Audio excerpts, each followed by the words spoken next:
Hello everyone, welcome back to my channel. இந்த மாதிரி மல்லிகைப்பூ செடி உங்கள் வீட்லேயும் கொத்து கொத்தாக பூக்கணுமா? நான் சொல்கிற மாதிரி டிப்ஸை ஃபாலோ பண்ணுங்கள். எந்த செலவுமே இல்லாமல் இயற்கையான முறையில் எப்படி நம்ம உரத்தை தயாரிப்போன்னு பார்க்கலாம். வாங்க வீடியோக்குள்ளே போகலாம்.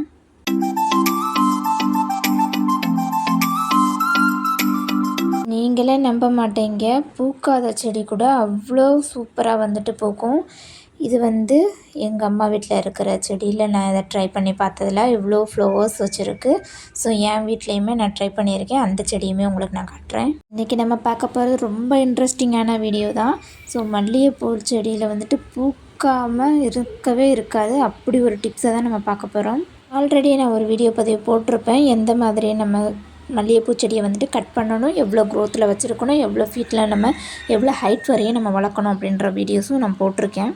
இப்போ நம்ம பண்ணுற இந்த கரைசல் நம்மளே தயாரிக்கிற மாதிரி தான் இருக்கும். நம்ம வீட்டில் இருக்கிற பொருளை வச்சே நம்ம இந்த கரைசலை ரெடி பண்ணலாம். இதுக்கு எந்த விதமான ஒரு செலவுமே இருக்காதுங்க. நம்ம பணத்தை கொடுத்து வெளியே இருந்து வாங்குற மாதிரி இருக்கவே இருக்காது. முக்கிய வளர்க்கக்கூடிய இதில் நம்மளோட மல்லிகை செடி கொத்து கொத்தாக பூக்கிறதுக்கும் நல்ல ஒரு பெனிஃபிட் கிடைக்குங்க.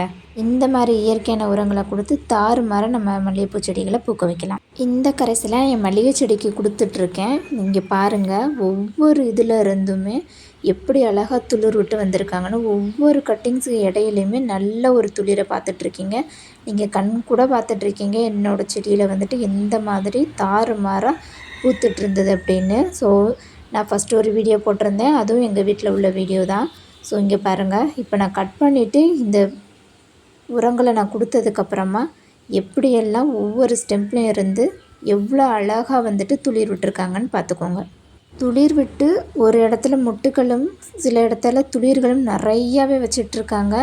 நிறைய இடத்துல துளிர்கள் பார்த்துட்ருக்கீங்க. இனி எப்படியும் ஒரு 2 வாரத்துக்குள்ளே இது எல்லாமே பெருசாயிரும். பாருங்கள் எந்த இடத்துல இருந்தெல்லாம் அழகாக வச்சிட்ருக்காங்கன்னு. இதிலேருந்து நான் ஒரு கட்டிங்ஸும் எடுத்து வச்சுருந்தேன். அந்த 2 கட்டிங்ஸ் மூலியமாகவும் அந்த லீஃப் வந்திருக்கு. கட்டிங்ஸும் வளர்ந்தாச்சு.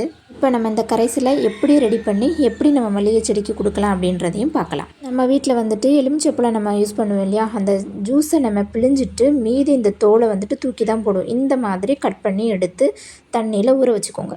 5 எலுமிச்சப்பழத்தோலை நல்லா குட்டி குட்டியாக கட் பண்ணி வச்சுக்கோங்க. நான் எடுத்திருக்க பாட்டில் 1 லிட்டர் பாட்டில். 1 லிட்டர் பாட்டிலில் தான் நான் போட்டிருக்கேன். 1 லிட்டர் பாட்டில் ஃபுல்லாக தண்ணியை ஃபில் பண்ணி வச்சுக்கோங்க. இதை நல்லா குலுக்கி விட்டுட்டு ஒரு 3 நாளைக்கு ஒரு நிழல் பகுதியாக வச்சுருங்க. ஒரு நாளைக்கு 3-4 டைம் இதை நல்லா குலுக்கி எடுத்து வச்சுக்கோங்க. 3 நாளைக்கு நல்லா ஊற விட்டுருங்க. 3 நாளைக்கு அப்புறமா இந்த கரைசலை நம்ம எடுத்துட்டு இந்த மாதிரி வடிகட்டி எடுத்து வச்சுக்கிறணும். அப்போ தான் இந்த 3 நாளுக்குள்ளே நம்ம லெமனில் இருக்க சாரெல்லாம் இந்த மாதிரி வந்துடும். அப்போ நம்ம இந்த மாதிரி வடிகட்டி எடுத்து வச்சுக்கிறணும். இந்த லெமன் தோல் நம்மளுக்கு தேவையில்லை, அதை நம்ம தூக்கி போட்டுக்கலாம். இதை நல்லா வடிகட்டி எடுத்துகிட்டு 1 லிட்டர் தண்ணியை நம்ம இந்த ஒரு பாட்டில் ஃபுல்லாக நிறச்சி இந்த 1 லிட்டர் பாட்டிலில் இருக்க தண்ணியை நம்ம எடுத்துகிட்டு எக்ஸ்ட்ரா நீங்கள் 2 லிட்டர் வாட்டர் விடணும். லெமன் தண்ணி 1 லிட்டர், எக்ஸ்ட்ரா 2 லிட்டர் தண்ணி. எப்படி யூஸ் பண்ணணும்னா 1:2 இந்த மாதிரி ரேஷியோவில் தான் யூஸ் பண்ணணும். 1 லிட்டர் நம்ம லெமன் வாட்டர் யூஸ் பண்ணோம் அப்படின்னா 2 லிட்டர் நார்மல் வாட்டர் மிக்ஸ் பண்ணி தான் நம்ம ஸ்ப்ரே பண்ணி கொடுக்கணும். இலைகள் மேலே நல்லா ஸ்ப்ரே பண்ணி கொடுக்கணும். இது ஒரு வளர்ச்சி ஊட்டி. இதில் இருக்க அமிலத்தன்மை ஒவ்வொரு இலைகளுக்கும் கீழேயும் இந்த மாதிரி கணுக்கள்கள் கீழேயும் நிறைய மொட்டுகள் வைக்கிறதுக்கு உதவி செய்யும். பொதுவாக எதில் அமிலத்தன்மை அதிகமாக இருக்குதோ அதை நம்ம அதிகமாக கொடுக்கும் போது நிறைய மொட்டுக்கள் வைக்குங்க. இது மல்லிகை செடியில் நிறைய பூக்கள் பூக்க வைக்கிறதுக்கு மட்டும் கிடையாது, இன்னொரு டிப்ஸுமே இருக்குது. உங்கள் செடியில் நிறைய எறும்பு தொல்லைகள் இருக்கா?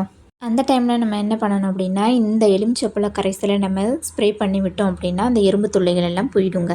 அதே மாதிரி நிறைய இந்த மழை டைமில் வெயில் டைம்லலாம் எறும்பு புத்துகள் நிறைய இருக்கும்.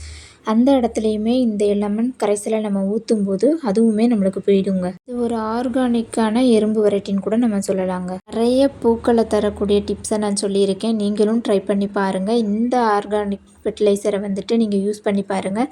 ஸோ என் வீட்டில் பூத்த மாதிரி உங்கள் வீட்லேயும் பூத்து குலுங்கணும். அடுத்தடுத்த வீடியோவில் நிறையா இந்த மாதிரி ஃபெர்டிலைசரை நான் சொல்கிறேன். உங்களுக்கு எது பிடிச்சிருக்கோ அதை யூஸ் பண்ணி பாருங்கள். தேங்க்யூ. லைக் பண்ணுங்கள், ஷேர் பண்ணுங்கள், கமெண்ட் பண்ணுங்கள், சப்ஸ்கிரைப் பண்ணுங்கள். பக்கத்தில் உள்ள பெல் பட்டனை ஆன் பண்ணி வச்சுக்கோங்க.